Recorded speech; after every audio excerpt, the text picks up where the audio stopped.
ভাজে কেফৰ চিৰিকেইটাৰে তললৈকে নামি আহি থাকোঁতে এটা কথা মই ভাবিলোঁ যে তললৈকে নামি আহি থকাটো মানে বহুত সহজ, কিন্তু যেতিয়া ওপৰলৈকে উঠি যাওঁ তেতিয়া বহুত টান, বহুত এনাৰ্জি লাগে।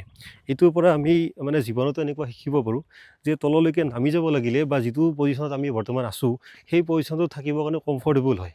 কিন্তু যদি আমি ওপৰলৈকে বগাব লাগে, আমি যদি জীৱনত আগুৱাই যাব বিচাৰোঁ, অকণমান কষ্ট কৰিবলগীয়া হয়। অকণমান যদি এফৰ্ট নিদিওঁ তেতিয়াহ'লে আমাৰ মানে কি আগুৱাই যাব নোৱাৰোঁ। এইটো আনফৰ্চুনেটলি বা ফৰ্চুনেটলি এইটো প্ৰকৃতিৰ নিয়ম।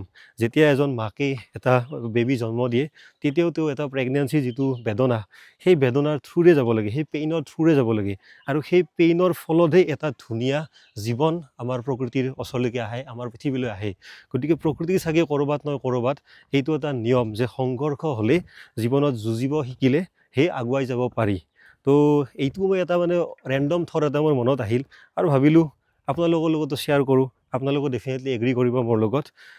কিন্তু এনেকুৱাই আৰু ট্ৰেভেল কৰি থাকিলে এনেকুৱা কিছুমান ৰেণ্ডম থট প্ৰেক্টিকেলি অকস্মাত মানে এটা অনুভৱ কৰিব পাৰি, এটা এক্সপিৰিয়েঞ্চ কৰিব পাৰি। তো এইটো এটা এডভান্টেজ, ধুনীয়া ঠাইবিলাক চোৱাৰ লগতে জীৱনৰ বিষয়ে অকণমান শিকিব পাৰি।